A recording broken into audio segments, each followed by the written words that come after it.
Bom, vamos lá. Eu hoje vou tentar fazer uma gravação, certo? Se der certo, depois eu coloco no YouTube. Nas próximas aulas a gente já vai poder gravar. Espero que dê certo. Mas hoje é só um teste, certo, pessoal? Vamos lá. Primeiro eu quero dar um aviso. Na próxima aula, nós teremos na verdade, uma palestra, né? Eu convidei uma professora que estudou no doutorado dela a questão do plágio na universidade. O plágio, para quem não sabe, né, não conhece ainda o termo, em poucas palavras, é quando a gente usa um texto escrito por outra pessoa e não deixa claro que aquele texto não foi escrito por nós. Então, o leitor entende que nós escrevemos um texto que, na verdade, não fomos nós que escrevemos.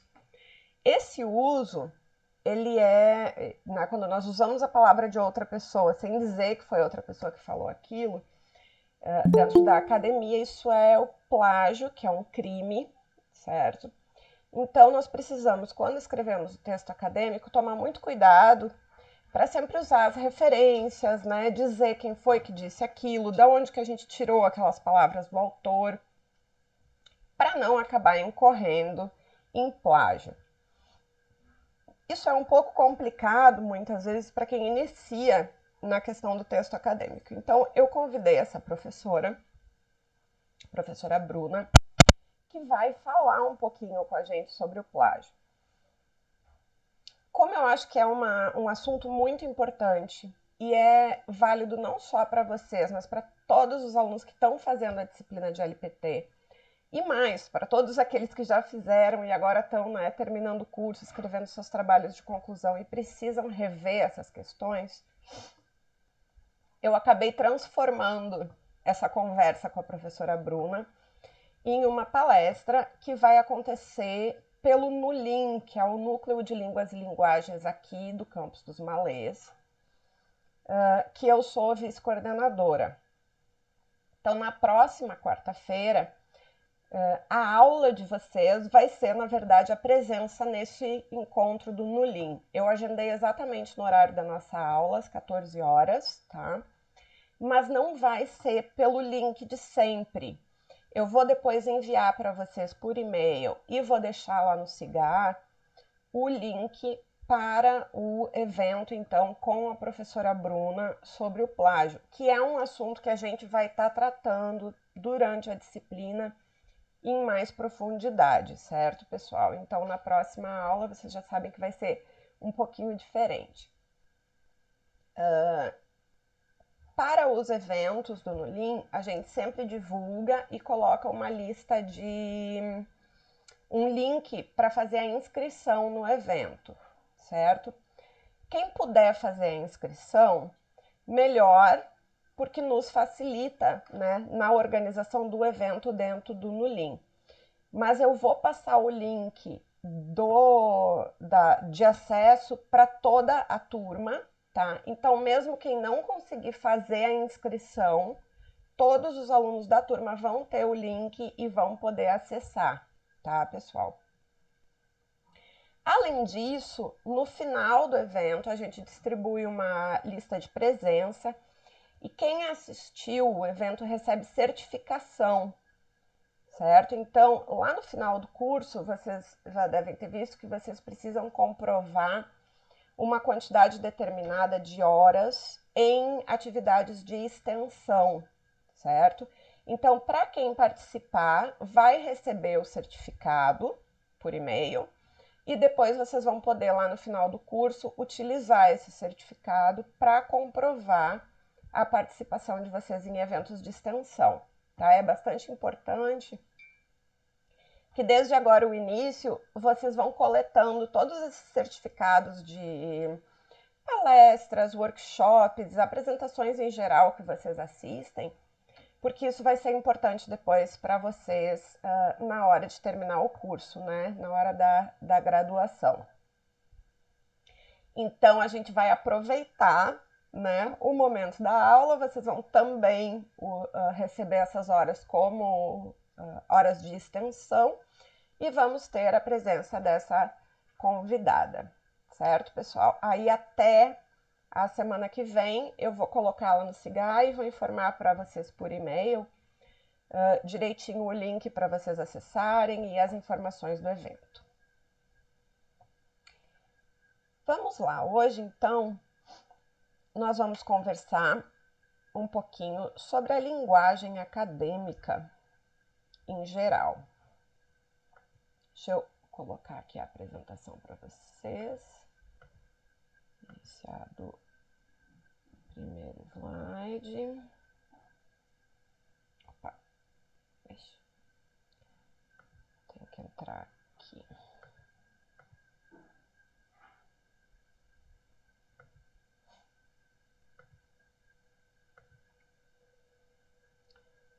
Lembrando, tá, pessoal? Qualquer dúvida, vocês podem me chamar,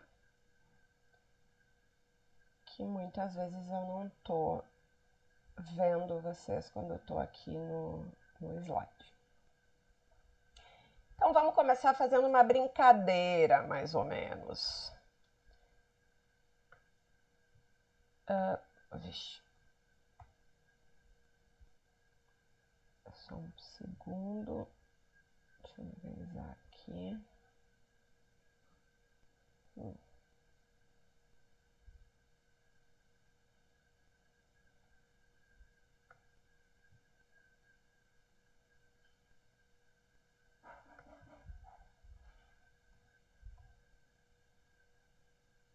Como que eu faço?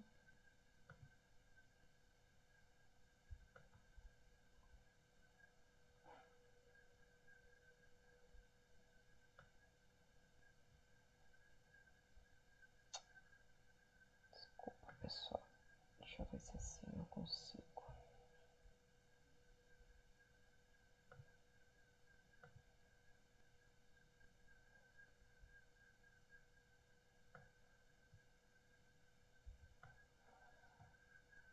Bom, vamos lá. Eu não estou conseguindo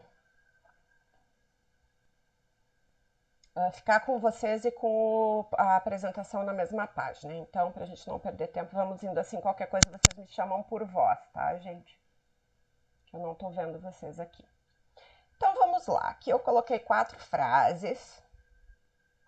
Eu quero que a gente olhe para elas uma por uma. Então, a primeira frase. Maria estudou muito para a prova, mas o resultado não lhe agradou em nada. Essa frase está correta ou está incorreta? Professora, a frase não está aparecendo para a gente, só está aparecendo língua, texto e discurso. Oh, meu Deus. Tá bem doido aqui o coisa hoje. Deixa eu começar de novo a apresentação. Vamos ver se agora...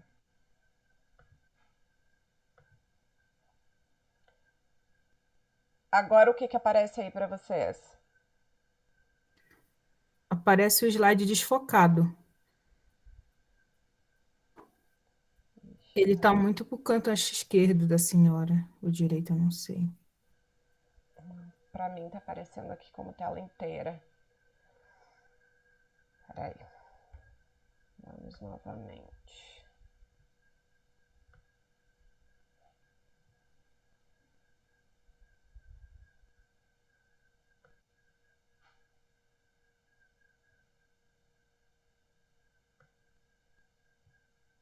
Eu vou fechar e vou botar de novo. Peraí.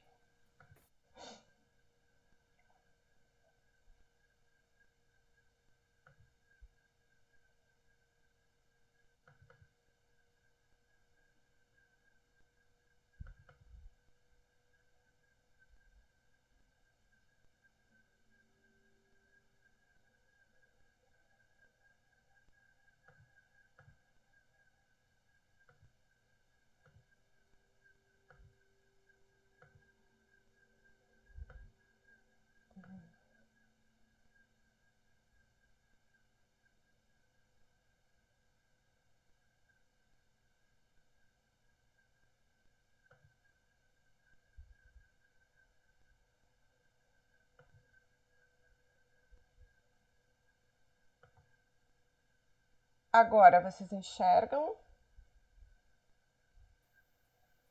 Sim. Tá. Então vamos fazer assim.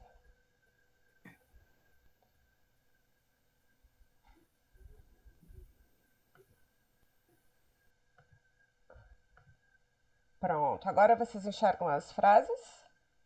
Sim. Sim, professora. Então vamos lá. Maria estudou muito para a prova, mas o resultado não lhe agradou em nada. Tá certo ou tá errado?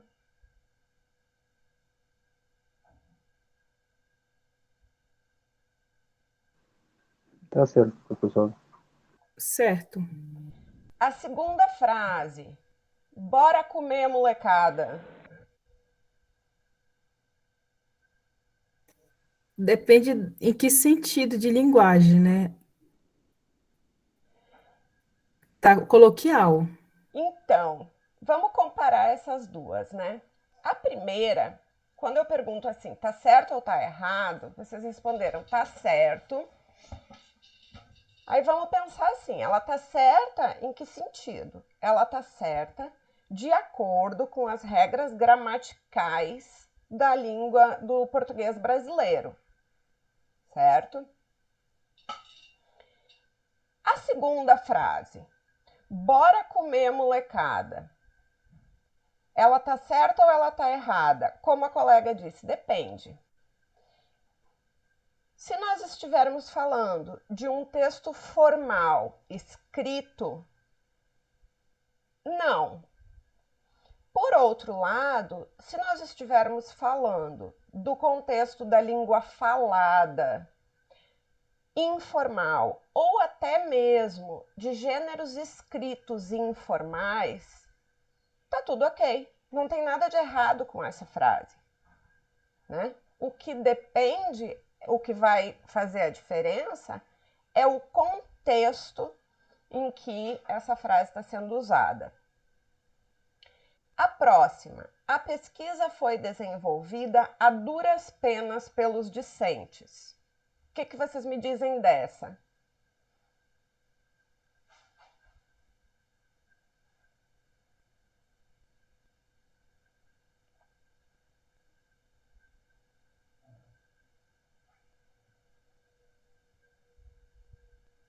A princípio, assim, tá certo ou tá errado?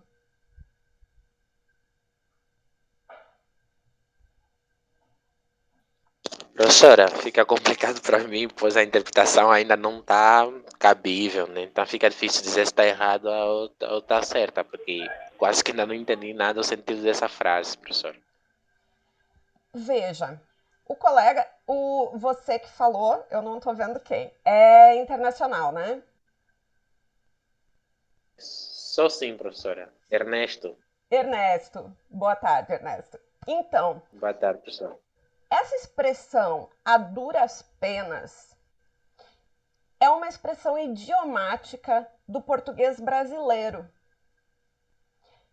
Então, a frase em si, se nós formos analisar a estrutura da frase gramaticalmente, nós temos aqui um sujeito, a pesquisa, foi desenvolvida a ação, né, o verbo, o complemento pelos discentes.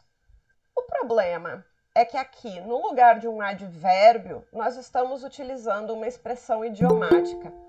A duras penas, no português brasileiro, é uma expressão que significa com dificuldade. Então, num contexto informal, essa frase está correta. Gramaticalmente, ela está correta. Já num contexto formal, num contexto acadêmico, nós temos aqui um problema, porque nesse contexto específico nós não utilizaríamos expressões idiomáticas, porque as expressões idiomáticas transmitem ideias que não estão diretamente relacionadas ao sentido das palavras e por isso geram dificuldades de interpretação. Quer dizer, Mesmo o Ernesto, nosso colega, que é falante do português, não entendeu a frase. Então, ela é correta, digamos assim, né? Estou aqui usando esse termo correto e incorreto só para essa brincadeira inicial, nós já vamos chegar numa discussão sobre isso. Então, o nosso colega, ele fala português, mas ele não entendeu essa frase. Quer dizer, ela até está gramaticalmente correta, mas no contexto não cabe. Porque se eu estou falando com pessoas que falam diferentes tipos de português, a gente tem que adaptar a linguagem para que todos entendam. Tem que não, né? Deveria. E vejam essa última aqui. Vós, Messê, estarias interessado em desbravar os prados do Parque Municipal ao lado de tão humilde companhia? Tá certo ou tá errado?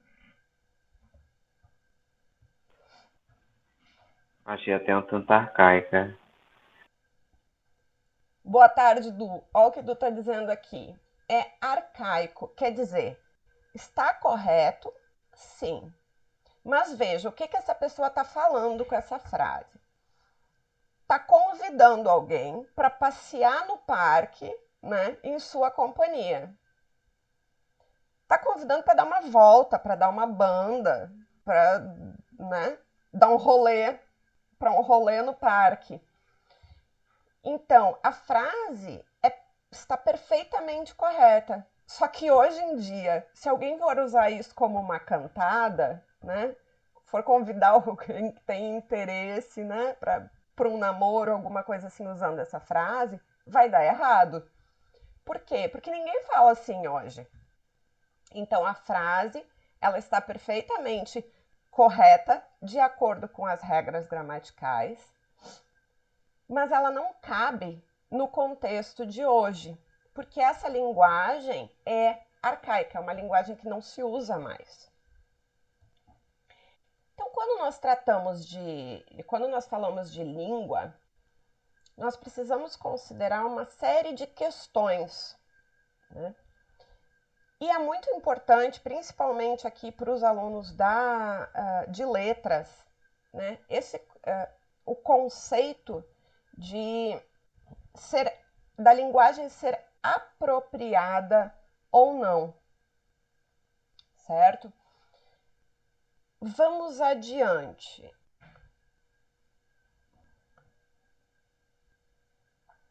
Então, existem alguns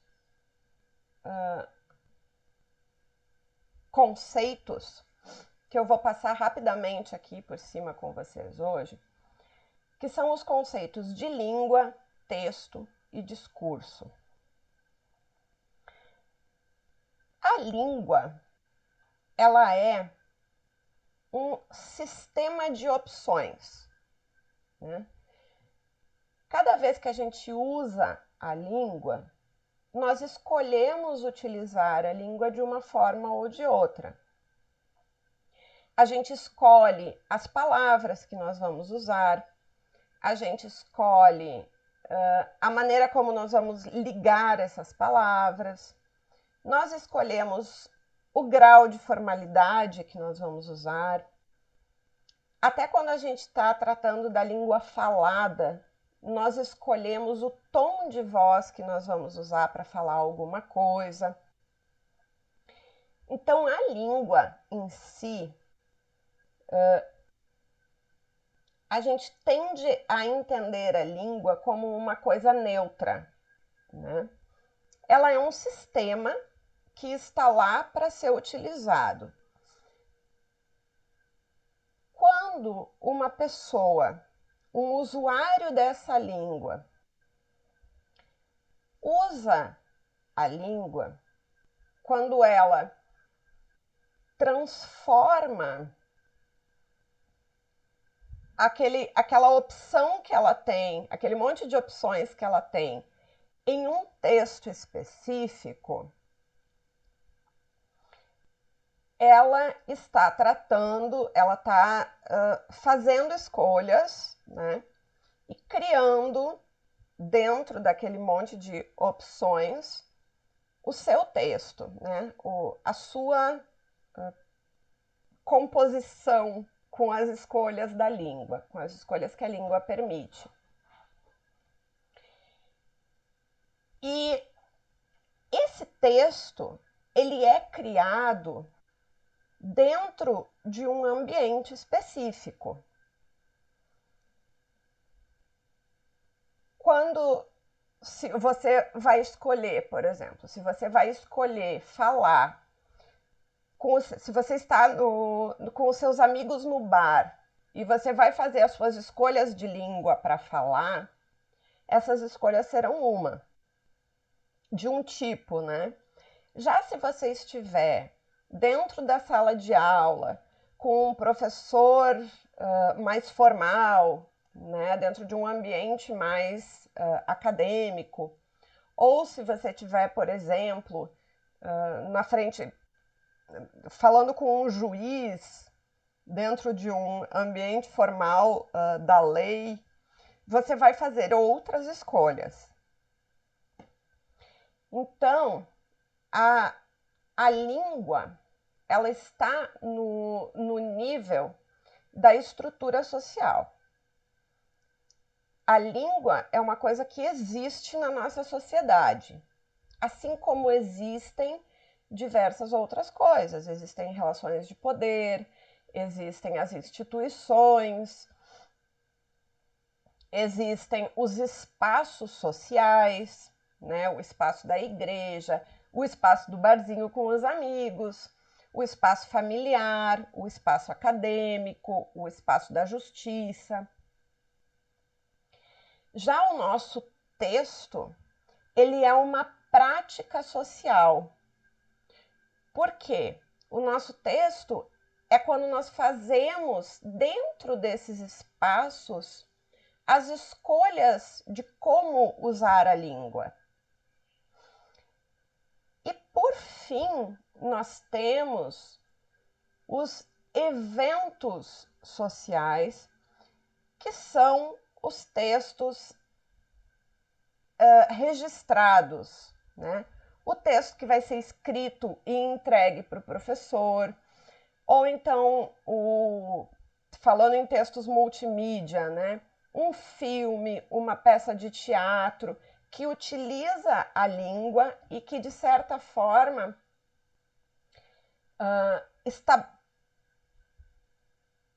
retrata o uso da língua naquele momento específico. Todas essas coisas, elas estão entrelaçadas, elas andam juntas. É como se fosse, eu gosto muito de usar uma metáfora que um professor meu falecido utilizava.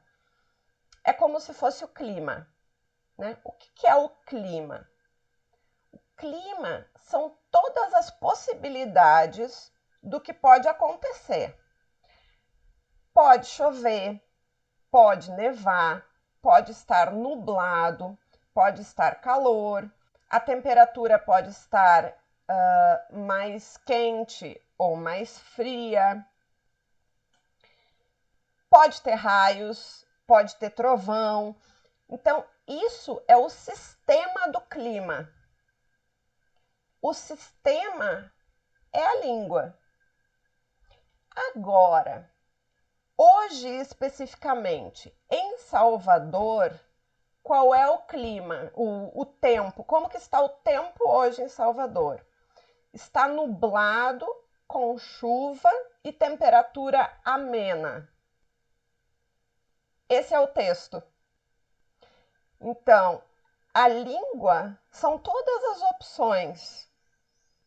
Assim como o clima são todas as opções do que pode ou poderia acontecer. O texto se equivale ao tempo. É como que está hoje. É o uso que o falante fez daquele sistema, certo? Então, nós temos essas duas coisas para pensar, que a língua é uma coisa e o uso que nós fazemos da língua é outro. E o uso que nós fazemos da língua vai depender desse monte de outras variáveis. Vamos adiante. Aqui eu tenho uma foto. Eu gostaria que alguém me descrevesse o que vocês estão vendo nessa foto.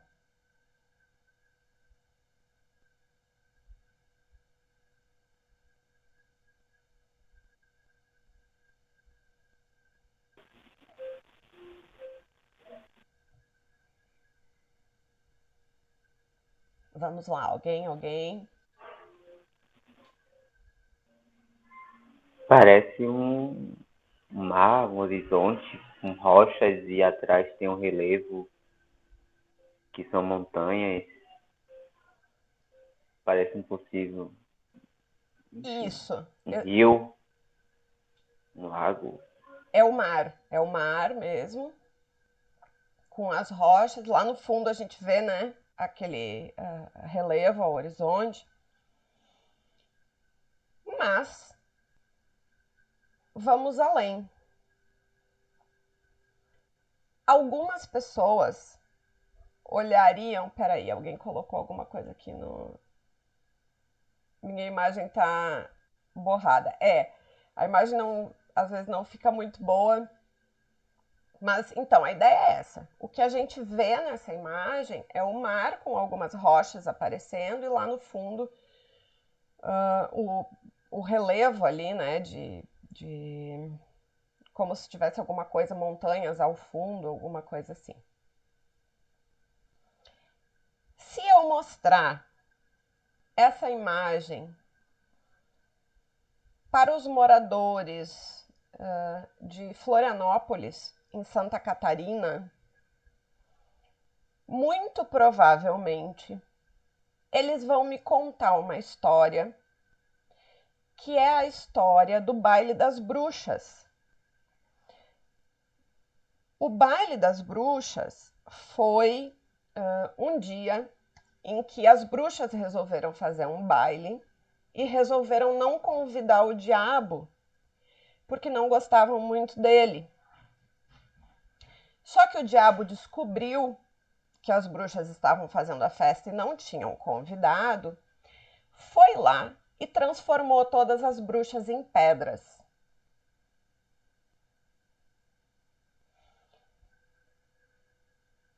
E aí vocês vão ficar assim, mas como assim? Que relação tem isso? Pois bem, vejam como o contexto de uso da língua faz diferença na interpretação, faz diferença no texto em si, né?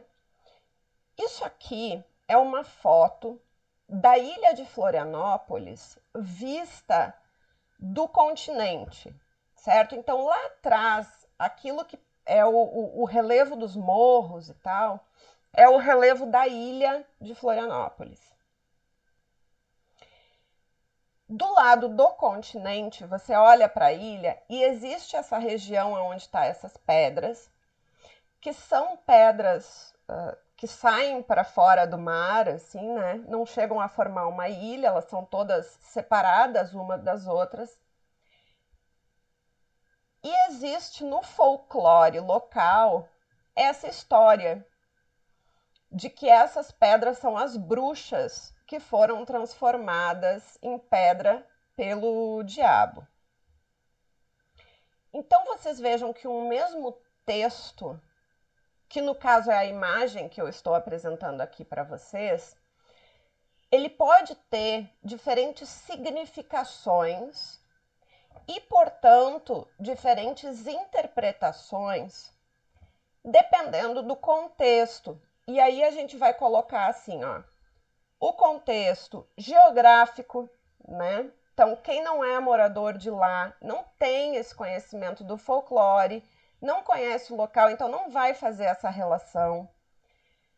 Tem relação com a questão cultural lá local, tem a relação com o folclore, tem relação com o ponto de vista de onde foi tirado a foto. Se tivesse sido tirada do outro lado, talvez as mesmas pessoas não reconheceriam que são as pedras das bruxas.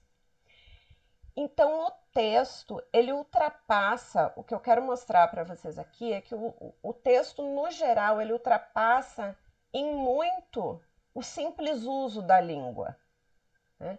O uso da língua é uma coisa.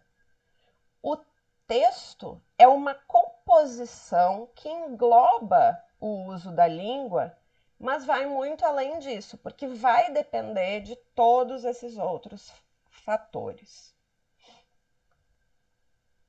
Seguindo. Então, quando nós usamos a língua, nós temos, veja esses círculos, né? Nós temos ali, primeiro, bem pequenininho lá dentro, a fonologia, que vai envolver os sons que a gente usa para produzir a língua no contexto oral. A fonologia, né, a maneira como nós utilizamos os sons, ela vai ser restringida pela lexicogramática, quer dizer, pelas palavras e pelas estruturas gramaticais que uma língua determinada, nesse caso o português brasileiro, permite, né? Então, se em português a gente fala interessante, é porque lá no dicionário diz que é assim que se pronuncia essa palavra. Então, eu estou, de certa forma, o meu uso fonológico, a maneira como eu falo a palavra interessante, é restrito àquilo que a lexicogramática me permite. Se eu falar interessante, a gente já vai ficar assim, oi? Como assim? É compreensível se alguém disser interessante? Até é compreensível dentro do contexto, talvez fique super fácil de falar, de compreender, mas não é aquilo que a lexicogramática da língua portuguesa permite. Acima disso, nós temos ali uma outra bolinha que é a semântica, que é a maneira como o significado se dá dentro da frase. Então, a fonologia, o uso das palavras e da gramática, ele tem que estar de acordo com o significado que a gente pretende transmitir com o texto que a gente está criando. Isso tudo vai depender também do contexto da situação. Aquele exemplo que eu dei antes. Quando vocês estão no bar conversando com amigos, vocês vão usar um tipo de língua. Por outro lado, se vocês forem tomar um chá da tarde com a rainha da Inglaterra, o contexto da situação é outro. A situação exige uma outra estrutura semântica, outras escolhas lexicogramaticais e outras escolhas fonológicas. E esses contextos da situação, por sua vez, eles são regidos, eles dependem do nosso contexto de cultura. Então, são aquelas regrinhas culturais de como as pessoas devem ou não se comportar que acabam influenciando no nosso uso da língua. Como assim, professora? Bom, imaginem que vocês de manhã cedo estão saindo de casa para ir para suas atividades diárias e vocês encontram o vizinho de 11 anos de idade que está indo para a escola, Como que vocês cumprimentam esse vizinho?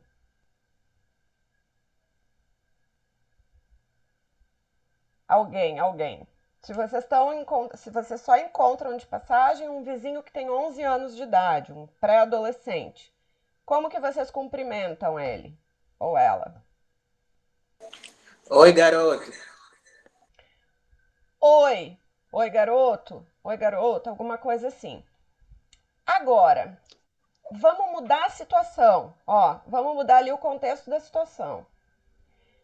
Vocês estão saindo de casa e vocês encontram um vizinho, só que não é uma pré-adolescente de 11 anos de idade, é uma senhora idosa de 85. Como que vocês cumprimentam? Oi, dona. Oi, dona. Algum brasileiro? Boa tarde, dona. Boa tarde, dona. Boa tarde, senhora. Bom dia, boa tarde, boa noite, aquela coisa. Então você veja, nós aqui mudou. O que mudou? O contexto da situação. Na verdade, eles são bastante próximos. A única coisa que mudou é a idade do interlocutor. Mas vejam, nós vivemos em um contexto de cultura aonde nós somos ensinados a respeitar os mais velhos, a respeitar os idosos. Então, a nossa escolha lexical, a maneira, as palavras que a gente escolhe para cumprimentar alguém que tem uma idade menor do que a nossa, são escolhas mais informais. Oi, garoto. Oi. E aí? Alguma coisa nesse sentido. Já, se nós formos cumprimentar uma pessoa de mais idade, porque nós vivemos nesse contexto de respeitar os mais velhos, nós vamos escolher estruturas linguísticas mais formais. No português europeu, o oi ou o olá, né, usando o dona, no Brasil usando o senhor, senhora, e no Brasil a gente normalmente não usaria o oi e o olá, a gente usaria o bom dia, boa tarde, boa noite. Né? Então vocês vejam como o nosso contexto de cultura afeta. Então nós temos todas esses níveis de interferências nas nossas escolhas, no nosso uso da língua. E isso é tudo muito inconsciente, né? É praticamente automático quando a gente usa a língua fazer uma escolha ou outra. Deixa eu ver, eu vi que teve alguns comentários, deixa eu abrir aqui. Ernesto colocou, mudou a forma de tratamento perante as pessoas. E aí mudou a forma de tratamento, mudou o nosso uso da língua, né? Lembra, a língua lá enquanto clima era todas aquelas opções. Se a gente for estudar a língua, como que a gente pode cumprimentar uma pessoa em língua portuguesa? Oi, olá, bom dia, boa tarde, boa noite, como vai? Tem várias formas de cumprimentar. Tudo isso está lá no sistema da língua, mas na hora de usar a língua, a gente faz uma escolha. E essa escolha vai depender da pessoa com quem a gente está falando, da situação em que a gente está encontrando essa pessoa, do local onde nós estamos encontrando essa pessoa. Então, tudo isso afeta o uso efetivo que nós fazemos da língua. Afeta o nosso texto, né? Porque quando a gente escolhe do sistema e usa a língua na prática, é texto. Deixou de ser a língua como sistema, passou a ser o texto. Alguém quer aproveitar e fazer alguma pergunta, algum comentário?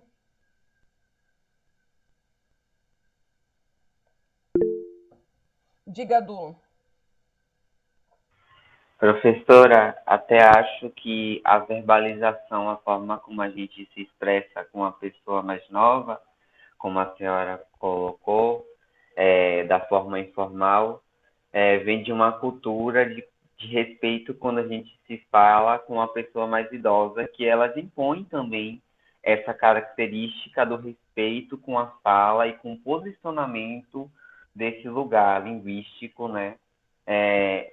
Esse lexicogramática vem desse contexto também social e cultural das regiões onde a gente se encontra, né? Do respeito a uma determinada faixa etária, idade, e como isso é moldado a nossa cultura, as nossas raízes. Por isso que eu falei, dona, boa tarde, dona Giana, sabe? É de um contexto cultural. Isso aí, perfeito, Du. Ernesto, diga. Aí, professora, boa tarde mais uma vez. Na verdade, o tema está interessante, né? Como a professora disse, quando falamos da língua, é um conjunto de sistema de opções, né? As pessoas vão usando em detrimento da situação, né? Da lexogramática, da semântica, do contexto da situação e do contexto da própria cultura. Aí a professora perguntou, né? Se tivéssemos a sair de casa e nos encontramos com alguém mais velha, como é que a gente poderia saudá-la? Aí eu vou de acordo com o nosso colega Du, que falou aí há pouco. Geralmente, na nossa cultura, e eu acredito que a cultura também tem muito a ver com a linguagem. E na nossa cultura, pelo menos, nós não chamamos muito pelo nome, né? Toda a gente que a gente encontra, ter uma idade, a gente chama sempre mãe. Olá, boa tarde, mãe. Olá, boa tarde, avózinha.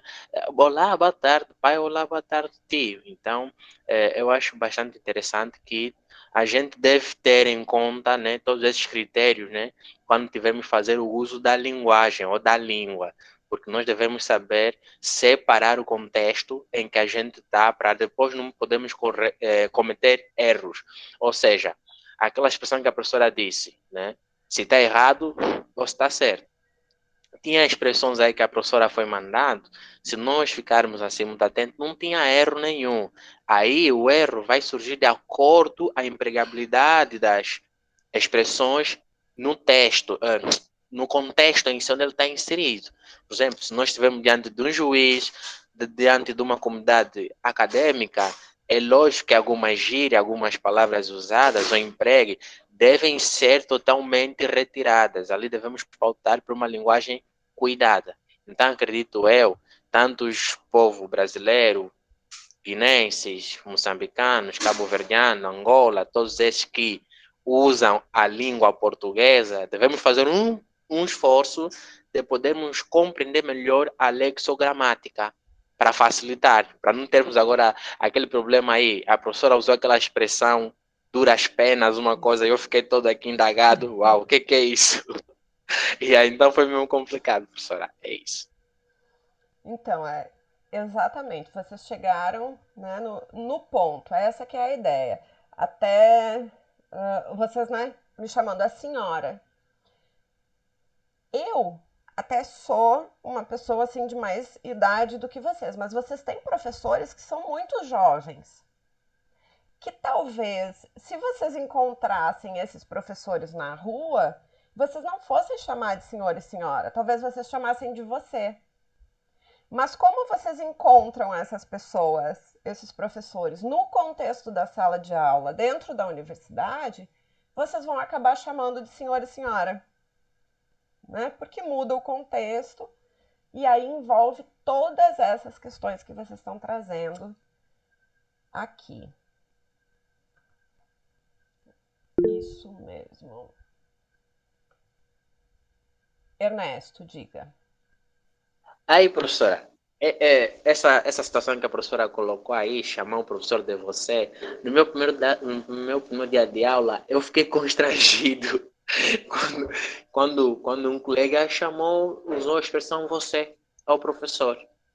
E é isso, mais uma vez, para reforçar que a cultura é muito complicado. Nós não podemos chamar você alguém que não é da nossa intimidade, e nem por ter idade maior que a nossa. Mas, Ernesto, né, aqui estamos você é de qual país? Angola. Angola. Vocês têm É, realmente essa mas questão de o professor tem que ser sempre senhor, senhora, né? Não pode chamar de você. Já no Brasil isso é mais flexível. E é interessante porque mesmo no Brasil depende do contexto. sim, depende sim do contexto, professor. Mas só estou É, a trazer aqui é para nós não crucificar os colegas que falam isso. Nós claro. é que temos que entender o contexto, porque eles têm uma cultura um pouquinho diferente da nossa. Senão nós vamos ficar sempre aí pensando que o colega não tem respeito, não tem educação e tudo mais. É só essa minha abordagem, professora. É, Com quem diz, né, não podemos esquecer a cultura. A cultura também é importante. é. Núbia colocou aqui, no Brasil depende do contexto da região também. Eu já, né, trabalhei em 3 estados do Brasil. E no sul, nos estados do sul, existe muito mais essa relação de hierarquia entre professor e aluno. Já aqui no Nordeste, eu acho essa relação muito mais fluida, né? As pessoas chamam os professores de você e isso é super tranquilo. Os professores universitários aqui não exigem ser chamados de doutor, doutora. Já no Sul, isso é muito mais comum, os professores exigirem ser chamados assim. Eu, pessoalmente, prefiro uma relação mais íntima com os alunos, mas realmente existe, assim, existe mesmo no Brasil, existem essas diferenças culturais. Manuel, diga.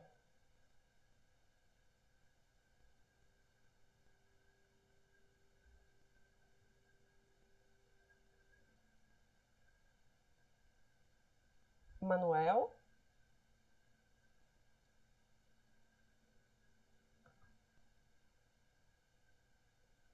Consegue me ouvir, professora? Oi, diga. Professora, consegue me ouvir? Agora consigo. Ok. Eu estava a desconfiar que a minha internet estava mal. Ok, o colega Ernesto tocou em um ponto muito essencial, né? Ou muito, muito importante. Eu também fiquei meio constrangido, né? Quando vi a menina chamar a sua avó pelo nome, né? Algo que não é comum lá no nosso país. Então, nós aprendemos desde a nossa tenra idade e a chamamos mais velhos, colocando um adjetivo, se é avô é avô, se é pai é pai, se é tio, se é, se é uma outra, né? Um outro grau de parentesco, né? Chamamos pelo nome. Agora, fiquei meio constrangido quando eu vi esse menino a chamar a sua avó de Ana, né? Ele estava chamando, oh, Ana. Então, eu olhei para o menino e vi. Então, depois, com o passar do tempo, eu fui entender não, que é o contexto, né, que é onde ele se encontra. Então, o contexto onde ele se encontra lhe permite ele se dirigir assim aos seus, né, aos seus mais velhos. Né? Era esse meu contributo. Vejam quantas diferenças aparecem quando a gente começa a ver essas situações. Mas vamos lá. Então, resumindo isso que a gente estava vendo aqui, nós temos, né, o texto, aquele triângulo ali interno no desenho, e esse texto ele está dentro de um outro triângulo maior que vai envolver as relações das pessoas que estão envolvidas na comunicação, o modo como a comunicação se dá, se é escrita, se é falada, se é formal, se é informal, e o campo, né, que seria mais ou menos o espaço, não digo espaço geográfico, mas o espaço social. Se é dentro da escola, se é dentro da igreja, se é na rua, se é no ônibus, se é no supermercado. Então, o texto em si, o uso que a gente faz da língua, as escolhas que a gente vai fazer para usar a língua, ele está dentro dessas outras questões todas. Né? Ela vai ser vai envolver tudo isso. Vamos voltar aqui para os comentários.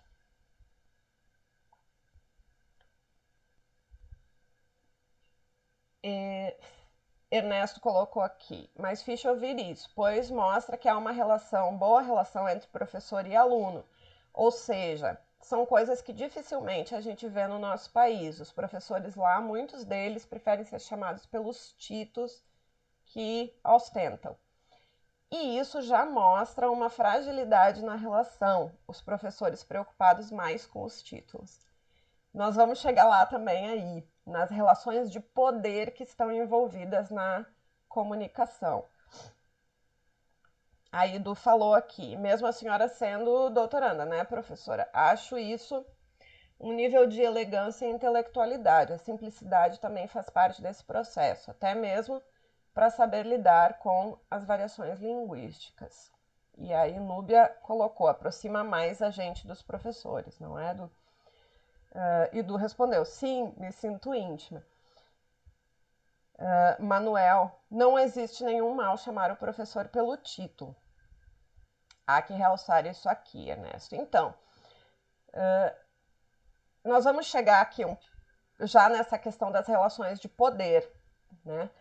Mas esse uso da língua, outra coisa que perpassa o nosso uso da língua são as relações de poder. E a língua, muitas vezes, ela é utilizada intencionalmente ou não para manter ou para modificar relações de poder, né, gente? Então a gente já vai chegar nesse ponto, mas isso que vocês estão trazendo é um ponto muito importante também. Vejamos. Então eu trago, assim, eu gosto muito desse exemplo, que é o exemplo do ponto de vista. Vamos pensar no usuário da bicicleta, né? Então, como que o usuário da bicicleta, a pessoa que anda de bicicleta, como nós nos vemos? Menos um carro. Né? Cada um usando uma bicicleta é menos um carro. Então, a pessoa que anda de bicicleta está pensando assim, é um carro a menos na rua. Como o comércio dos automóveis vê o usuário da bicicleta? Menos um cliente. Se tem uma pessoa usando uma bicicleta, é uma pessoa a menos para quem eu vou vender um carro. Como que vê os transportes urbanos? Menos um passageiro. Então, o usuário da bicicleta vê isso como uma coisa positiva. Já o comércio de automóvel, o transporte urbano, como uma coisa negativa para eles. Como que o governo vê? Menos impostos. Como que o serviço de saúde vê? Menos um cardíaco. Como que a polícia vê? Menos uma multa. Então, o discurso, ele também passa por essa questão do ponto de vista, né? Como os colegas colocaram, eles se sentiram ali em algum momento até um pouco constrangidos de ver os colegas tratando os professores com tanta informalidade, né? Ou o outro colega falou que se sentiu constrangido ao ver a neta chamando a avó pelo nome.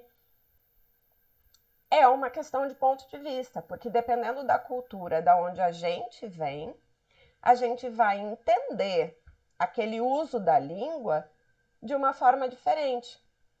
Por quê? Porque o texto sempre vai estar dentro do contexto de situação e do contexto de cultura.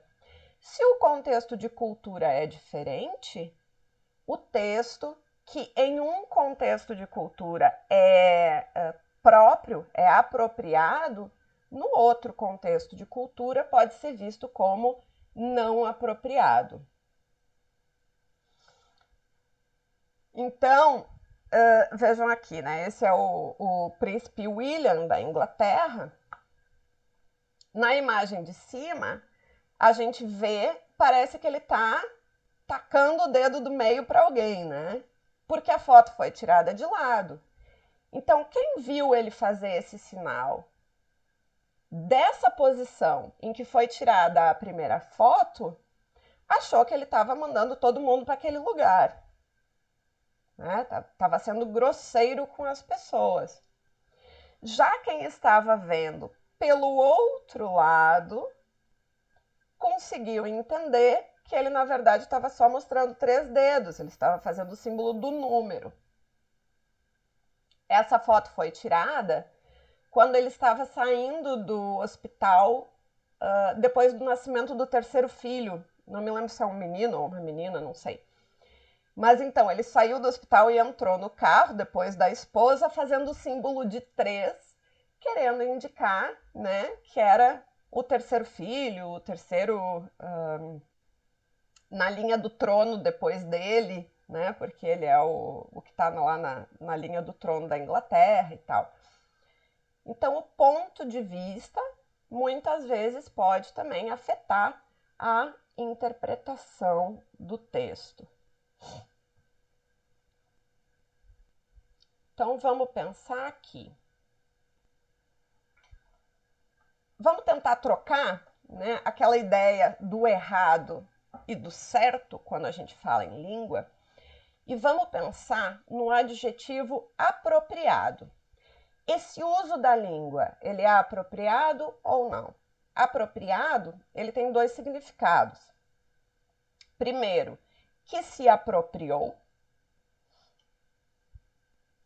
que tem uma relação, mas não direta com o que a gente está tratando aqui. E ali, o número 2, o segundo significado de apropriado, é o que eu quero que a gente trate aqui. De próprio para determinado uso ou fim. Adequado, conveniente. E o dicionário traz esse exemplo de uso. Roupa para a ocasião. Então, o uso da língua, de certa forma, ele é mais ou menos como o nosso uso das roupas, né? A roupa que a gente usa para ir para a praia não é apropriada para nós usarmos na igreja. A roupa que você usa para ir para uma festa de casamento não é apropriada para você ir para uma aula de atividade física, para ir para a academia. Por quê? Existem questões práticas, mas existem também questões culturais. A roupa que você usa para uma festa, o terno para os homens, né? Ou o vestido longo e justo das mulheres, não é apropriado para fazer uma atividade física por questões práticas. Você não consegue jogar futebol, ou dançar, ou fazer grandes movimentações utilizando uma roupa que te restringe o corpo. Isso é uma questão prática. Agora, a roupa de ir para a praia não é apropriada para a igreja por uma questão cultural. Existe uma regra cultural de que na igreja as pessoas se vestem bem e cobrem aquelas partes do corpo, né, que poderiam ser consideradas mais íntimas ou relacionadas com a sensualidade, sexualidade da pessoa. Então, o uso da língua também tem essa faceta, né? Esse lado. Além disso, aqui nós vamos entrar nessa questão das estruturas de poder. Isso aqui é uma questão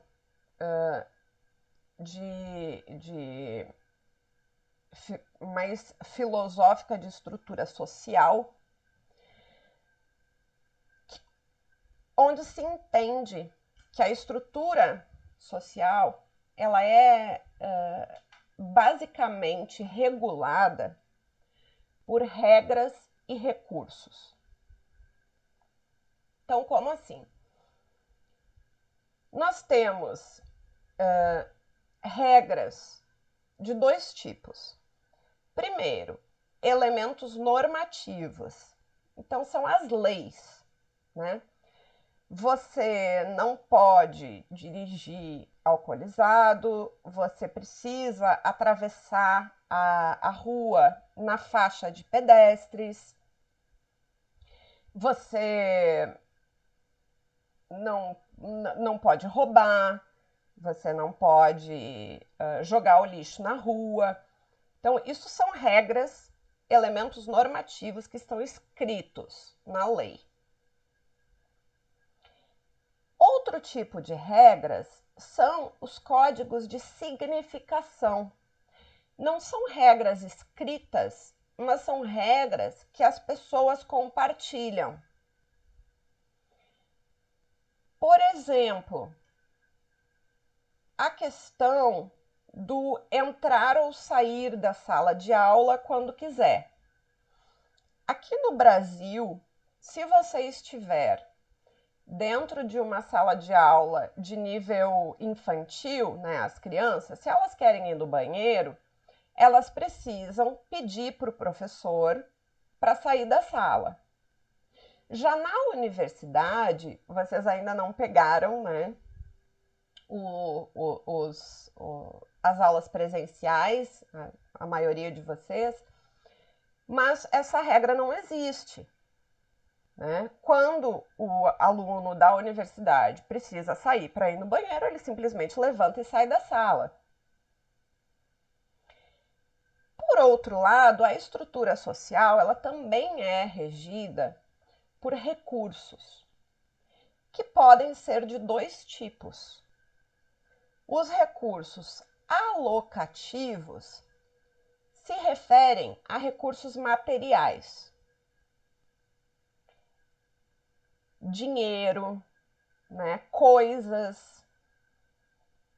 Por outro lado, nós temos também os recursos autoritativos, que são esses títulos, que são esses recursos de poder pela posição social que a pessoa ocupa. Então, quem que tem recurso autoritativo? O juiz, o delegado, o professor, o presidente. Por quê? Porque essas pessoas, dentro do seu contexto, elas têm condições de ditar regras, certo? Então, o professor ele tem a condição de ditar regras dentro da sua sala de aula.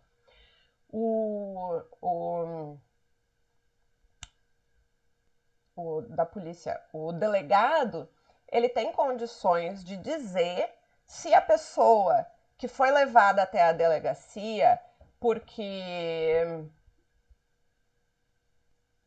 Vou usar um exemplo bem absurdo que não acontece aqui de jeito nenhum, né? Mas assim, a pessoa que foi levada para a delegacia porque não atravessou na faixa, o delegado pode dizer, não, pode ir para casa. Ou ele pode dizer, não cumpriu a lei, vai ficar aqui na delegacia. Então, essas pessoas têm condições de ditar regras pela posição em que elas estão. Tudo isso entrelaçado cria o que nós temos na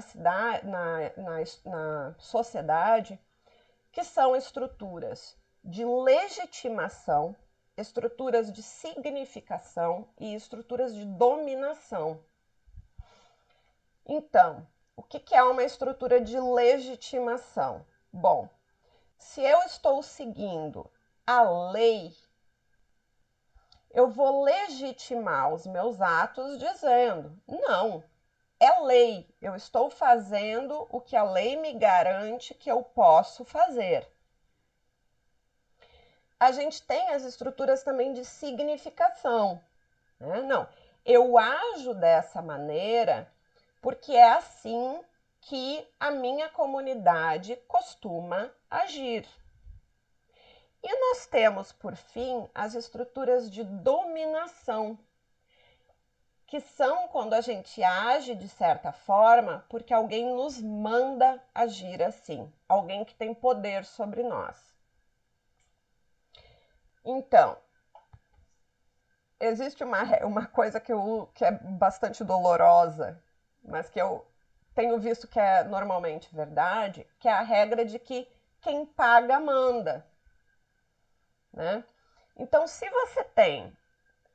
vocês estão em um grupo de amigos que quer sair para tomar uma cerveja, mas só um ou dois tem dinheiro para pagar a cerveja e os outros vão tomar a cerveja que vai ser paga pelos amigos, quem que vai escolher o bar? Quem vai escolher o bar é quem está pagando a cerveja. Isso é uma estrutura de dominação. Por outro lado, tem a estrutura de dominação do poder do lugar em que a pessoa ocupa, né? Então, quando a polícia aborda um grupo de jovens negros na rua com violência, a gente está aqui falando de uma estrutura de dominação. Essa estrutura, ela não é legitimada pela lei, porque a lei diz que não pode haver diferença entre as pessoas. Só que por muito tempo, os códigos de significação, a estrutura social aceitou que isso acontecesse. Ninguém nunca questionou a autoridade da polícia. Então, essa estrutura de dominação veio se repetindo por anos e anos na história do Brasil. Hoje, a gente está vendo essa estrutura ser modificada a partir do momento que as pessoas que não têm esse lugar de poder, que não têm esse recurso autoritativo, estão se reunindo para modificar o que está ali no meio, os códigos de significação, e fazendo valer as leis, os elementos normativos, as estruturas de legitimação, certo? Então, vocês vejam que todas essas estruturas da sociedade, elas estão relacionadas. E muitas coisas são ditadas por conta de recursos alocativos e autoritativos, seja por dinheiro ou seja por poder, né? E essas estruturas acabam se repetindo simplesmente por não serem questionadas. Mas aí a língua, né, reforça essas estruturas, o uso da língua reforça essas estruturas, mas ao mesmo tempo, o uso da língua pode começar a questionar essas estruturas, que é o que a gente vê, por exemplo, hoje na internet, em relação à linguagem neutra, né? Quando a gente fala dos movimentos feministas, dos movimentos LGBTQI+, quando a gente fala dos direitos das pessoas trans, né? Então, até 2 décadas atrás, era aceito na sociedade que se fizesse piada com isso, que se usasse termos de baixo calão como ofensa para pessoas LGBT. Hoje, a sociedade começa a questionar esse uso da língua e essas estruturas de legitimação estão começando a cair por terra. Cada vez mais, né, o uso da língua questiona a estrutura existente e começa a modificar essa estrutura. Então, a língua e a estrutura social, elas estão sempre relacionadas. E aí entra essa relação de poder que vocês vêm trazendo da posição do professor, né? Muitas vezes muitas vezes,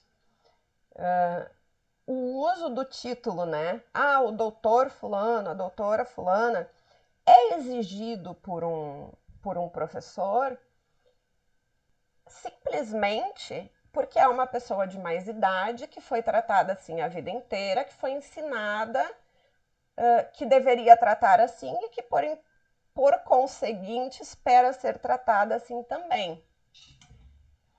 Mas, por outro lado, existem também pessoas, professores no caso, que querem ser chamados de doutor ou doutora porque preferem manter essa estrutura de poder, né? Porque preferem lidar com os outros dentro da sala de aula dessa forma. E existem professores, como a grande maioria dos professores na Unilab, e eu sou uma delas, que preferem não ter essa distância, essa relação de poder, porque nós acreditamos que o relacionamento entre aprendiz e facilitador, quanto melhor esse relacionamento, melhor vai ser o resultado do nosso trabalho, melhor vai ser o resultado dos estudantes. E, assim, o nosso trabalho no final vai ser um trabalho melhor. Então, vou voltar aqui para os comentários que vocês colocaram. Núbia colocou ali, né? Vejo como menos poluição, mais vida. Eu também, eu acho muito mais fácil a gente se relacionar dessa forma do que cheio de dedos, tendo que tomar cuidado, né, com o que vai falar ou como vai falar. Acho que dentro a gente está na sala de aula para compreender e assimilar, né? E é muito mais, nós temos muito mais maneiras de auxiliar a compreensão sem esse monte de formalidade de regrinha. Depois Ernesto colocou ali. Concordo, deve haver simplicidade. Até agora eu não sei o grau acadêmico dos meus professores da Unilab. Porque aqui os professores são mais à vontade e se importam com a aprendizagem dos alunos e a relação entre ambos. Que Deus abençoe-vos sempre com esse vosso jeito. Obrigada. Ducher colocou. Professora, que nós somos ensinados é que dizer um professor de tu não é tão aceitável dependendo da intimidade entre ambos, mas você já é tão normal. Manuel colocou, é relativo. É relativo porque aí é uma questão geográfica. No Brasil, por exemplo, no Sul, praticamente não se usa o você, então é tu para todo mundo. Já aqui no Nordeste, é muito mais, o você é muito mais utilizado. Tal. Como eu não sou daqui, eu até tenho um pouco de dificuldade, às vezes, com o uso do tu, que não é tão comum. E aí Ernesto comentou, né, que gostou do exemplo do príncipe relativo aos pontos de vista. Só aqui, né, que acho que foi Ernesto que colocou que não sabe o grau acadêmico dos professores. Bom, vamos lá. No campus dos malês da Unilab, nós só temos um professor que não é doutor, que é mestre. Todos os outros são doutores. Pelo menos, quer dizer, título, né? Doutorado é título. Muitos, inclusive, já fizeram pós-doutorado, não é o meu caso. Eu fui só até o doutorado, não fiz o pós ainda. Mas, então, para vocês, né, terem essa ideia, assim, quase nenhum professor aqui exige ser chamado pelo título e todos, praticamente, só um que não, todos são doutores. Quem chamou aqui? A Leofa, diga. Muito boa tarde. Muito boa tarde a todos. Professor, o que é que eu percebi até aqui é que na língua não temos que escolher qual é o melhor e qual é o pior. Porque Como a senhora bem disse que podemos considerar a língua como se fosse um sistema, é claro que sim. O Ernesto aqui levantou uma questão muito importantíssima. Ele disse que lá em Angola não é considerável chamar um professor de você, uma vez que no meu país, em Guiné-Bissau, é muito normal, talvez você seria a melhor forma de chamar o professor. Você, o senhor. Portanto, se estamos na turma, por exemplo, eu dizendo ao professor, você, o Ernesto vai achar que eu falei mal, ou fui tão, posso assim dizer, mal educado com o professor. Mas, pelo contrário, eu estou correto e o Ernesto vai achar que eu estou mal. E se o Ernesto chamar também o professor de uma outra forma, eu também posso achar que o Ernesto está incorreto, uma vez que todos nós estamos corretos. Na linguagem, acho que é um pouco difícil escolher qual é o melhor e qual é o pior. Obrigada. Exato. Então, por isso que eu chamo sempre, vamos falar em ser apropriado, né? É apropriado ou não é apropriado para aquele contexto? E aí, esse contexto vai depender de todas essas situações. E agora, então, vamos ver o contexto da linguagem acadêmica. Então, agora sim. Quando vocês forem escrever os textos acadêmicos de vocês, algumas exigências são feitas. Por quê? Não é que o texto esteja certo ou esteja errado. O texto, dentro da academia, ele tem que ser apropriado. E aqui a gente vai entrar nessa relação de poder. Existe um modelo de texto estabelecido dentro da academia. Esse modelo de texto exige algumas coisas quanto ao uso da língua, certo? Para que você produza esse texto acadêmico, você precisa seguir essas regras. Ah, mas se eu não seguir, tá errado? Não, não está errado, mas não está apropriado. Então, veja, se você quiser apresentar um trabalho em um congresso, né? Vocês vão ter aqui as semanas dos cursos, vai ter a semana universitária, que são eventos em que os alunos apresentam as suas pesquisas, os seus trabalhos. Vai ter uma série de regrinhas. Você tem que escrever um artigo assim, assado, com tal número de palavras. Se você estiver iniciando o projeto, você tem que escrever só o resumo. Se você estiver terminando o projeto, tem que ser resumo expandido. Tem que ter não sei quantas palavras-chave no final. Tem que usar a página com um determinado número de centímetros de borda, tem que utilizar a letra específica, do tamanho específico, com o espaço entre linhas específico, tem que ser centralizado na esquerda, tem que ser isso, tem que ser aquilo. Se eu não seguir essas regras, eu estou errado? Não, é inapropriado. E sendo inapropriado, o seu trabalho não vai ser aceito para aquela publicação. Então, a gente precisa seguir essas regras para chegar no nosso objetivo, né? Para apresentar o trabalho no evento, eu preciso que o meu trabalho seja aceito, e para que ele seja aceito, eu preciso seguir essas regras da linguagem acadêmica. Cada evento, cada revista, cada tipo de texto, ele vai ter regras diferentes, específicas, né? Nesse sentido de tamanho de página, letra que vai ser usada e tal. A gente vai ver isso em detalhes durante o semestre, quando nós estudarmos os gêneros específicos acadêmicos. Mas existem algumas regras que são gerais. A primeira delas, a gente vai tentar seguir o português brasileiro gramatical. Mas e se eu não seguir? Bom, aqui, alguém poderia me dizer até assim, professora, mas eu falo o português europeu.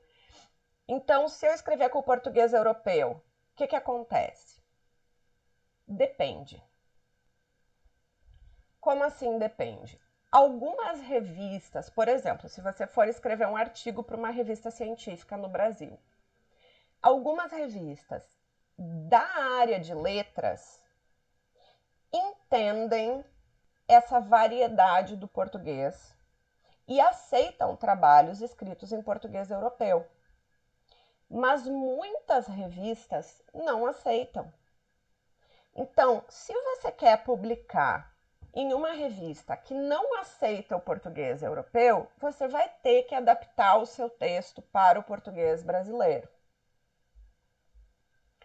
Mas, professora, eu quero romper os padrões. Eu quero ir contra a regra estabelecida. Sinto muito. Você pode até querer, mas o seu trabalho não vai ser publicado. Então, eu sempre digo, né? Você quer mudar a regra, você vai ter que entrar nessa estrutura de poder que comanda a regra.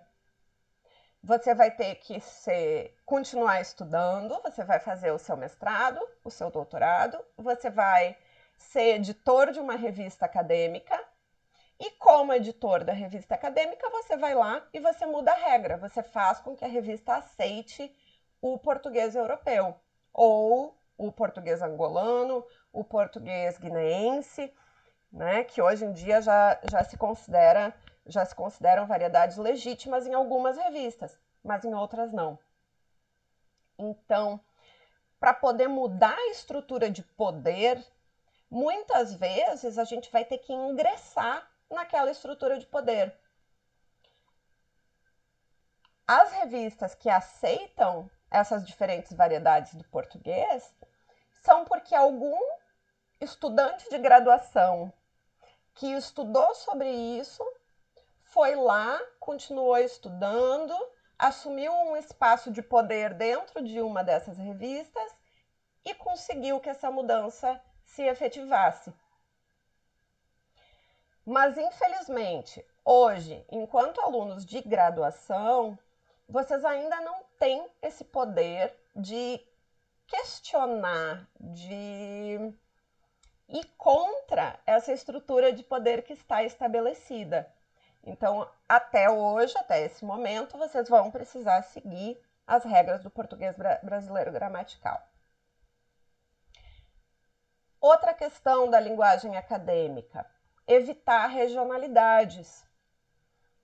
Então, expressões regionais, né, que são entendidas em um espaço, mas não em outro, são expressões complicadoras dentro do texto acadêmico. A gente tem que tentar evitar essas expressões.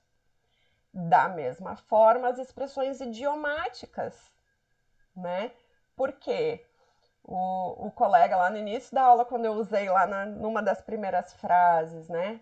A duras penas, não compreendeu, porque é uma expressão idiomática que é compreendida em alguns espaços onde se fala o português, mas não em outros. Então, a gente também vai evitar as expressões idiomáticas. Na linguagem acadêmica, nós vamos buscar, então, sempre a clareza e a exatidão. Sempre tentar usar as palavras que expliquem da maneira mais clara o possível aquilo que nós queremos dizer. Evitando sempre a linguagem figurada. Nós não vamos usar metáforas na linguagem acadêmica, né? A linguagem figurada ela é uma linguagem utilizada na literatura, não na linguagem acadêmica. Por quê? Porque na linguagem acadêmica a gente busca sempre a clareza e a exatidão. E aqui, outra questão bastante importante que tem surgido nos últimos anos é a questão do gênero na língua. Ah, professora, eu quero utilizar uma linguagem neutra. Então, como é que eu faço no meu texto acadêmico? Eu posso, ao invés de dizer os, as, colocar XS? Eu posso, ao invés de colocar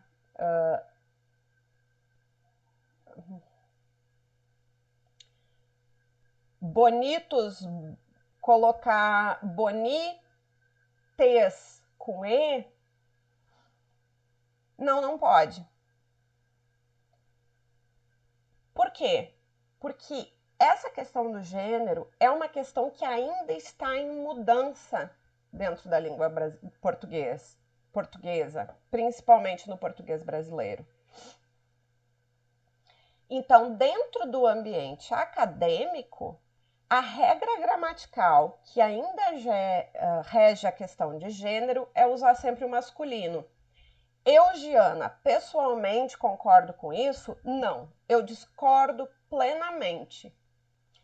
Mas nessa disciplina vocês vão ver que eu uso sempre o masculino, porque é isso que a regra gramatical exige e é o que nós vamos usar nessa disciplina. A não ser que alguém me diga assim, não, professora, mas eu estou fazendo um trabalho de conclusão de curso exatamente sobre isso, sobre a questão do gênero na língua. Ou os alunos de BHU, eu estou escrevendo um texto que fala sobre os direitos das populações LGBTQI+. Então, aí sim, aí nesse contexto, você pode inovar, né, e escapar essa regra, porque dentro desse contexto, aí é uma situação diferente, certo? Então, no geral, por conta de toda essa situação, né, que eu passei para vocês, de como a língua funciona, de como essas relações de poder se dão na linguagem acadêmica, são essas as regras gerais que nós vamos seguir. Desculpa. Comentários, perguntas, dúvidas até aqui, gente?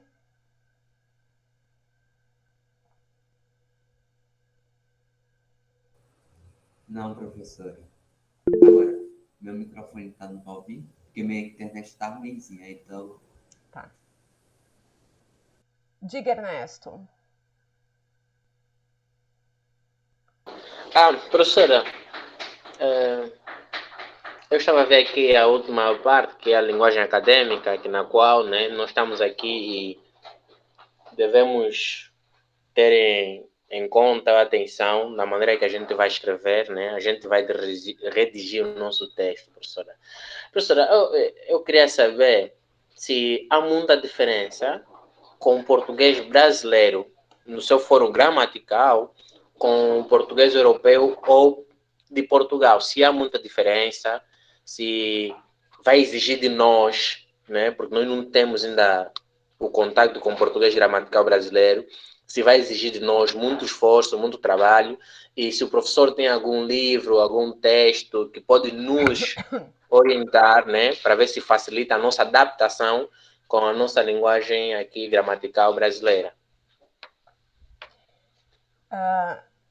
Aqui eu vou usar as palavras do Faraco, que é um dos mais importantes gramaticistas do Brasil. Ele mesmo coloca que a linguagem acadêmica, a linguagem gramatical brasileira é muito parecida com a linguagem gramatical de Portugal. A diferença do português brasileiro e do português de Portugal, do português europeu, está praticamente toda na linguagem falada. a linguagem escrita, gramatical, é muito parecida. A maior dificuldade que vocês podem encontrar, Ernesto, é na questão lexical, né, de uso de palavras que podem ter significados diferentes. Mas isso também, aos poucos, vocês vão se acostumando, porque vocês vão fazer muita leitura em português brasileiro. Então, não precisa se preocupar, que não vai ser uma grande dificuldade para vocês que falam, que têm mais, né, que tiveram o aprendizado do português gramatical europeu, porque é muito parecido. A grande diferença está no português falado, não no português escrito. Então, não precisa se preocupar com isso. Vai ser, nesse sentido, é bem tranquilo.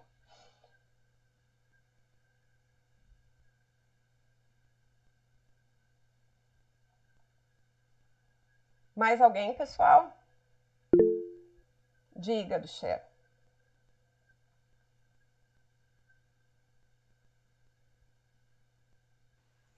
Ótimo, boa tarde, professor, e a todos os colegas. Boa. O que eu queria mais repisar é, tendo em conta, evitar o regionalismo, né? Porque a nossa expressão, nós da Guiné-Bissau, há expressões usadas na Guiné que é normal, mas que aqui é uma confusão. Por exemplo, quando chegamos aqui, um dia eu disse assim ao meu acolhedor: olha, estamos na bicha. Ele me respondeu assim: não, aqui em Brasil a realidade é outra. O melhor é dizer estamos na fila, porque lá na Guiné o bicha quase é o sinônimo de fila. Então dali eu evitei, desde aquele dia já não usei mais aquela expressão. Sim. Mas acho que de acordo com o tempo, com a integração, com essa linguagem acadêmica que estamos a aprender, vamos adaptar melhor. Isso mesmo. Essas questões do regionalismo são muito vivas na nossa linguagem, né? Mas à medida que vocês começarem a praticar o texto acadêmico, vocês vão, aos poucos, né, se acostumar a usar o texto mais formal, que vai sempre escapar dos regionalismos, e, ao mesmo tempo, vocês vão estar passando por esse processo de assimilação ao contexto brasileiro e também vão começar a perceber essas diferenças, né, do significado de alguns vocábulos, principalmente, e então até o fim do curso, não se preocupem, que essa dificuldade já vai ter sido superada, não precisam se preocupar com isso agora.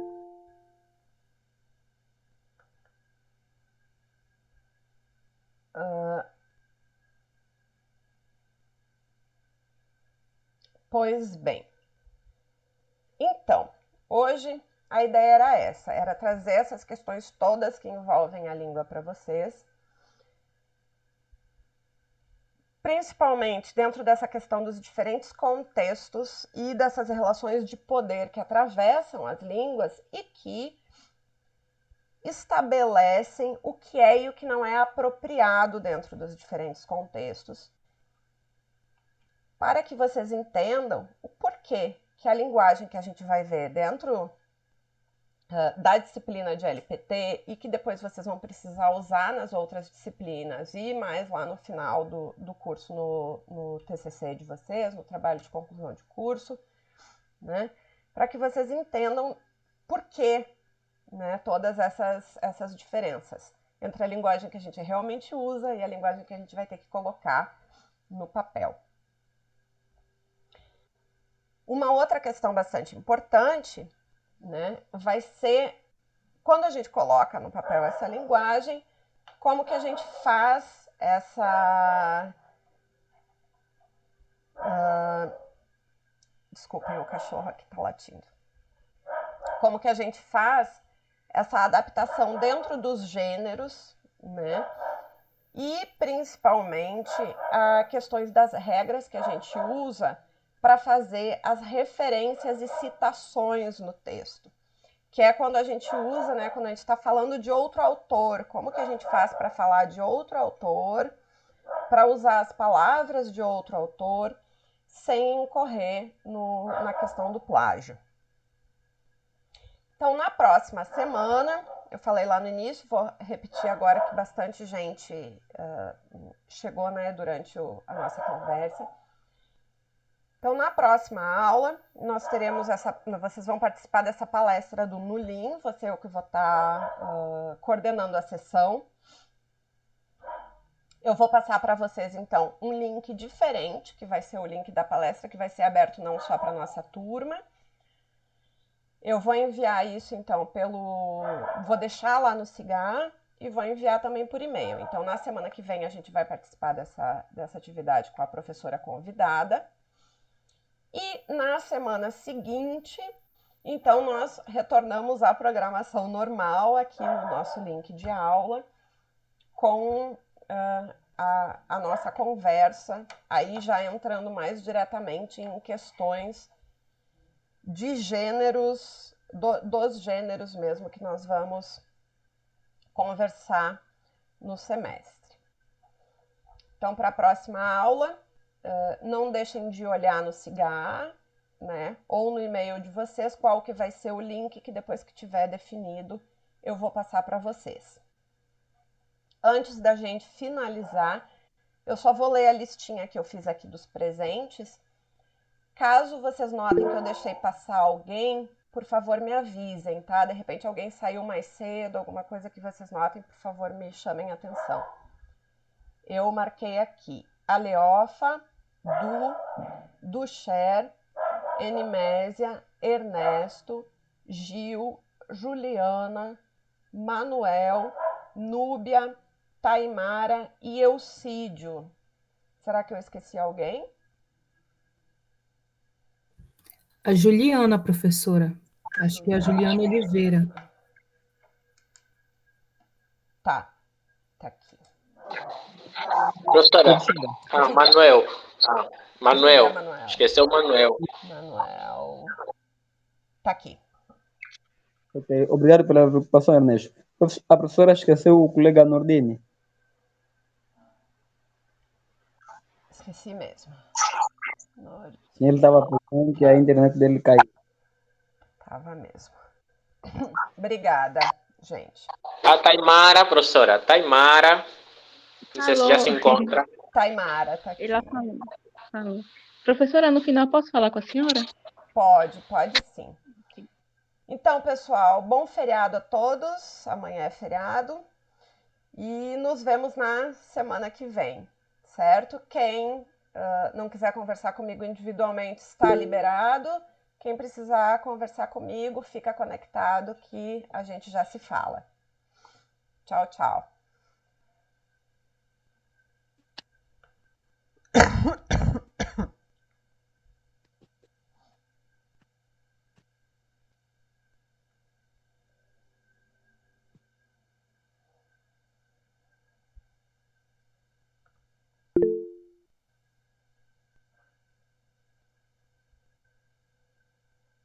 Oi, quem quiser começar, se sentir à vontade para falar comigo, pode falar. Juliana, Taimara. Prof, boa... Oi, Juliana. Esse slide, isso. Esse slide, tem como eu receber esse slide? Pelo menos metadezinha assim do início, porque como eu estava com uma instabilidade na internet, aí estava falhando algumas vezes, aí eu não consegui entender muito. Tá, eu tô tentando gravar hoje, eu não sei se vai funcionar a gravação, mas eu vou colocar o slide com certeza para vocês, vou disponibilizar o slide e, se possível, se tiver dado certo, eu vou disponibilizar a gravação também, tá, Juliana? Vamos ver, tomara que tenha funcionado. Mas eu mando para vocês sim. Certo, pronto. Muito obrigada. De nada. Diga, Taimara. Oi, professora. No caso, essa é a minha primeira aula. Eu fiquei um pouco assim perdida, mas deu para compreender o assunto ao que eu escutei. No caso, eu trabalho e chego mais ou menos esse horário. geralmente eu venho assistindo aula no ônibus, só que como meu celular deu problema hoje, eu não consegui assistir. E aí eu esperei chegar em casa para pegar ele, que ele foi em casa hoje, porque meu irmão que deixou ele carregando para mim, para eu conseguir assistir a aula agora. Tá, tranquilo. Taimara, assim, na aula passada, na primeira semana era samba, então a gente não, a semana de ambientação acadêmica, então não teve aula. Na semana passada, a gente só fez os combinados da disciplina, como que vai funcionar e tudo. Eu coloquei uma listinha com os pontos principais lá no SIGA, certo? Das avaliações e tudo mais. E assim, não precisa se preocupar, tá? Quando não conseguir assistir e tal. Eu não sei se eu vou conseguir... Como a gente não tá mais conseguindo gravar pelo Google Meet, eu tô tentando arrumar outro jeito de fazer a gravação. Hoje eu tentei de uma forma, vamos ver se funcionou. Eu gostaria muito de poder disponibilizar depois as aulas para vocês no YouTube, para quem não puder, né, não pôde assistir, possa depois assistir pelo YouTube. Então, assim, tomara que funcione. Mas se não funcionar, eu sempre vou deixar todo o material da aula lá no SIGA. Então, quando você não conseguir, não tem problema. Tenta acompanhar por lá, conversa com os colegas, pode me pedir ajuda também. E no caso... Sobre a questão das faltas, como eu disse para os colegas, eu não vou reprovar ninguém por falta, desde que tenha, né, realmente participado da disciplina, entregue as atividades todas e tal. Então, não precisa se preocupar com isso. Só me avisa, assim, por exemplo, na semana passada, como você fez hoje, semana passada eu não tinha o teu nome aqui, mas então eu sei que você está participando, já vou anotar aqui, você já não fica com falta na semana passada. Então, vai me avisando, só para eu saber que você não desistiu, não desapareceu, e para não acontecer de eu acabar colocando falta para ti lá no sistema, tá? Tá certo. Outra questão, as informações só serão via SIGA ou vai ter grupo de WhatsApp também? Então, eu não sou meio ruim nessa coisa do grupo de WhatsApp. Eu vou colocar tudo no SIGA. Mas se vocês quiserem fazer um grupo, né, e compartilharem entre vocês, fiquem à vontade. Entendi. Né? Muitas vezes já tem, até as turmas já tem o grupo, aí um vai lá, pega, coloca no WhatsApp. Eu vou estar sempre mandando então. por e-mail, né? Que daí lá no SIGA eu coloco no mandar o e-mail automático e vai o e-mail para todo mundo. Professora? Pronto, então. Muito obrigada, então. Nada. Até a próxima. Até. Consegue me ouvir? Oi, Du, consigo. Tá baixinho, mas consigo. Ah, pronto. É porque eu tô tendo dificuldade em questão da internet mesmo. Porque eu tô usando pelo celular e meu notebook é só como CPU, sabe? Aí eu tô aqui com dificuldade para mexer na internet, enfim. Também tem uma questão de vida social, enfim. Fase e momentos aí eu queria ver com a senhora a possibilidade